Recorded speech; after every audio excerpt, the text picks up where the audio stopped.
What's up guys, Jay Walia here and welcome back to yet another installment of Pura Vida. First and foremost, my apologies. It's been a while since we've had a new video up on the channel. You know, been busy dealing with some stuff, you know, here and there. Went to Korea as well, so expect a short video on that to be on Pura Vida very soon. But today, back to cigars once again. This is the Montecristo Open Master. Yes, it is part of the famous, or rather infamous, Open series itself. So we're gonna check the cigar out and we're gonna see what the cigar is all about. But first, the inspection. Coming in at a length of 4.9 inches by a 50 ring gauge. It is your standard Robusto size cigar, featuring a very milk chocolate looking wrapper. Of course, this is a Cuban Puro, filler binder and wrapper from Cuba itself. The construction seems solid. The foot is nicely packed. There's some damage to the foot, but that's my fault, so don't hold that against the cigar. Now, this cigar was released in year 2009. And if you're familiar with the Montecristo brand, it's one of the biggest marcas from Cuba itself, you know.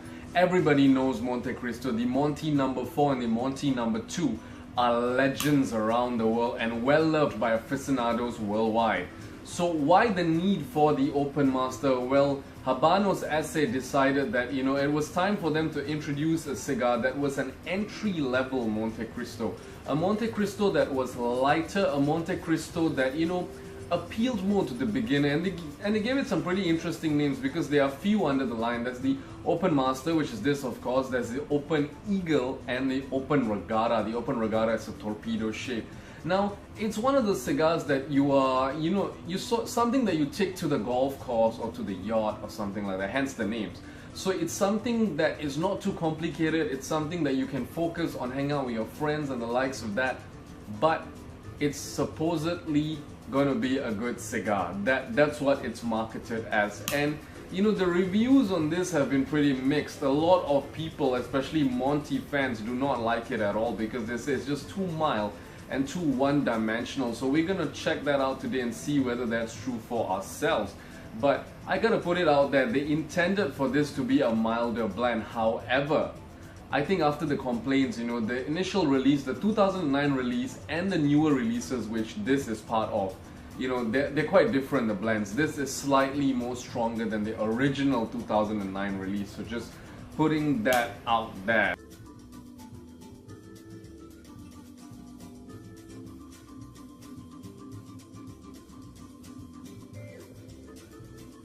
Alright, as you can see, plumes and plumes of smoke. Now, in the first third itself, you know, we've got the cigar going. So you can see the ash.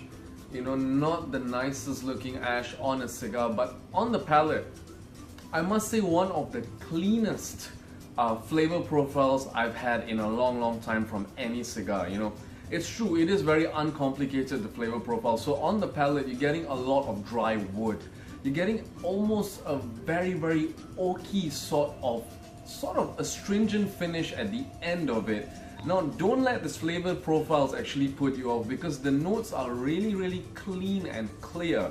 You know, you're getting a lot of dry wood, a lot of cedar, a lot of oak, but you're also getting a nice herbaceousness. And I might sound crazy for saying this, but it almost reminds me of a very young Cohiba actually. You know, this cigar is slightly aged. I've had it for about 6 months now in the humidor, but you get a very herbaceous sort of like fresh cut grass flavor note on the palate. You're getting a bit of like green vegetables, almost that astringent flavor profile. The smoke is really thick, but it is not creamy at all.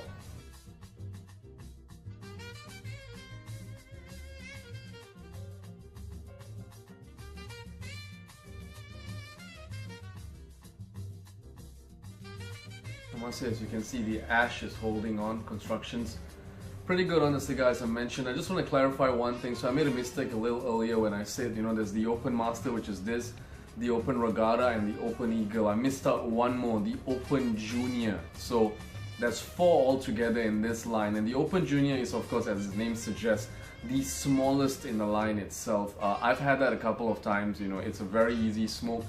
This one, on the other hand, still the same flavor profile as well. Now this is one of the cigars that, if you're new to retrohaling, if you want to try out retrohaling without burning the insides of your sinuses, you know, retrohaling is basically pushing the smoke up through your nasal passages, and you get most of the flavor that way. If you're not retrohaling, you're not really getting the flavor profile, but you can't do that on every cigar, and you can't do it all the time because your nasal passage will go. This cigar though, it's safe to experiment with it. No spice whatsoever. You know, it is so mild that you could retrohale the whole cigar and, you know, nothing will be wrong with it.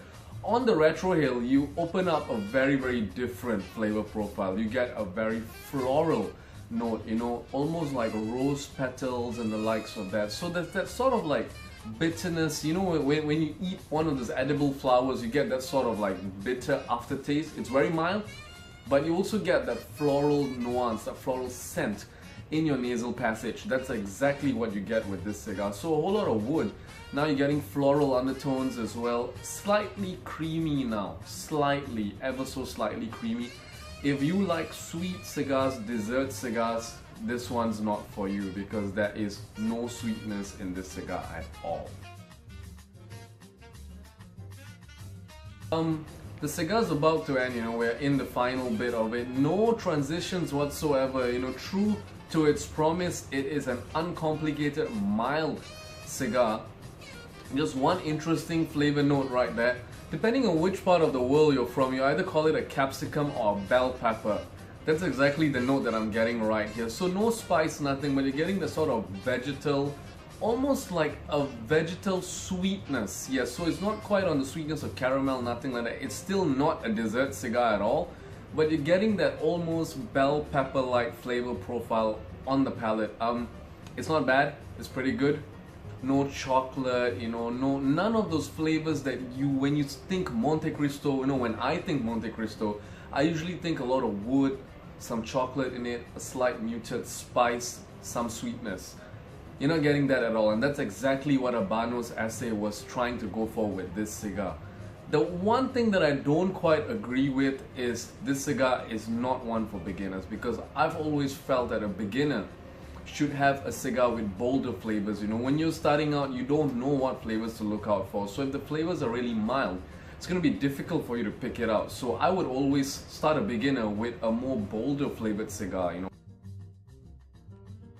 Plumes of smoke still on the palate, but very one-dimensional. So depending on what your preference of a cigar is, you know, if you want a very uncomplicated cigar, if you want to go for a night out, hang out with your buddies, you know, on the golf course, on the yacht, or even just a social outing, then this cigar is highly recommended, I would say. But if you're looking for a cigar that's really gonna sort of like wow you or blow your mind, this is not the one for you, definitely, you know. Is it a good cigar? It's alright, because these cigars aren't cheap as well.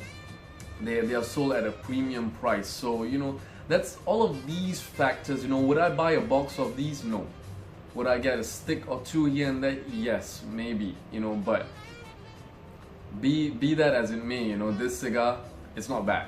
It's not great, but it's not bad, and that is the final conclusion I can draw on it. So if you are a huge fan of the Montecristo line, I don't think so you're gonna enjoy this. But if you want to try something really, really different, really, really out of the box from Montecristo, then you can give this a go. Let me know in the comment section if you've tried this cigar and what your thoughts and your opinions on the cigar is. That's all from me for today. Signing out, Jay Walia. You know, it's been a great pleasure smoking this cigar. Just want to big up to the good folks at Savini's, you know, for allowing me to be here and shoot this review for you guys. And also the good folks at Hubba Habanos for this cigar. If you want to pick up this cigar, you know where to head to as well. That's all for now. I'll see you guys till the next time. Stay smoky and bye-bye. Life's love letters, it gets no better.